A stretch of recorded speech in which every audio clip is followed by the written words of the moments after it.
বন্ধুরা, good evening friend. আমি রুমকি নন্দী, আমার ইউটিউব চ্যানেলে তোমাদের আবার স্বাগত। কি বন্ধুরা, ঠান্ডা খুব না? হ্যাঁ, ঠান্ডা তো একটু পড়বেই, বলো, পৌষ মাস।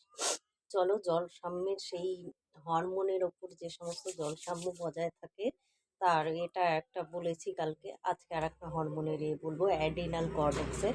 তো চলো স্টার্ট করি, ছোট্ট একটা ক্লাস দিচ্ছি আজকে।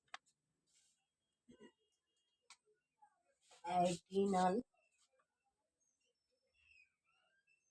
Adrenal cortex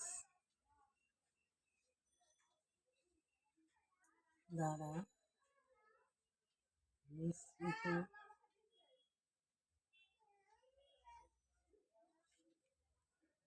hormone hormone aldosterone বিশেষ কৌশল দ্বারা অ্যালডোস্টেরনের দ্বারা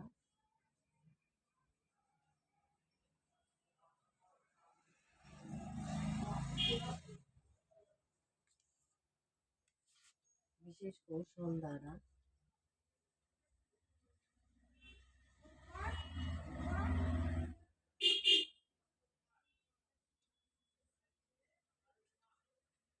ভারসাম্য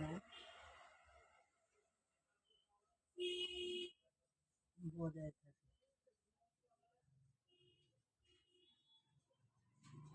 ছকটা কি দেখো, বৃক্ষ বৃক্ষ থেকে আমাদের নিঃসৃত হরমোন বেরোয়, রেনিন, ঠিক আছে। তারপর যকৃৎ যকৃৎ যকৃৎ থেকে আমাদের নিঃসৃত hormone angiotensin angiotensin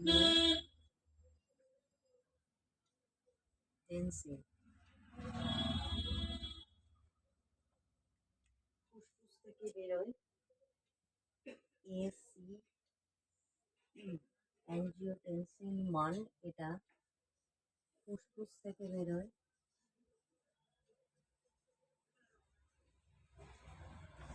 angiotensin angiotensin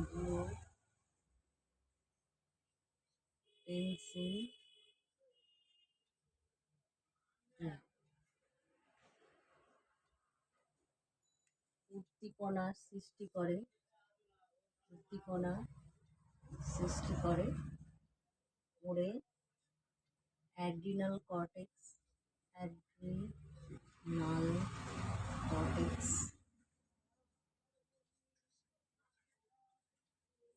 aldosterone ক্ষরণ হয়।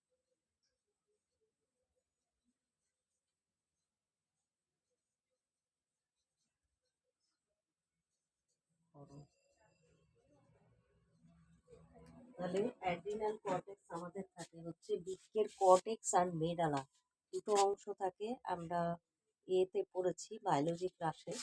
তো এইটা হচ্ছে বৃক্কের মধ্যে, বৃক্কে জল সাম্য বজায় থাকে।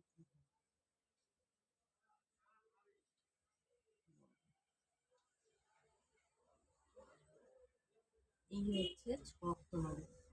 তো বন্ধুরা, আজকে এই ছিল আজকের ক্লাসটি যদি ভালো লেগে থাকে অবশ্যই সাবস্ক্রাইব করো, সাবস্ক্রাইবের পাশে বেল আইকনটা প্রেস করে দিও। এ ধরনের যে সমস্ত ভিডিও বানাবো তোমাদের কাছে পৌঁছে যাবে।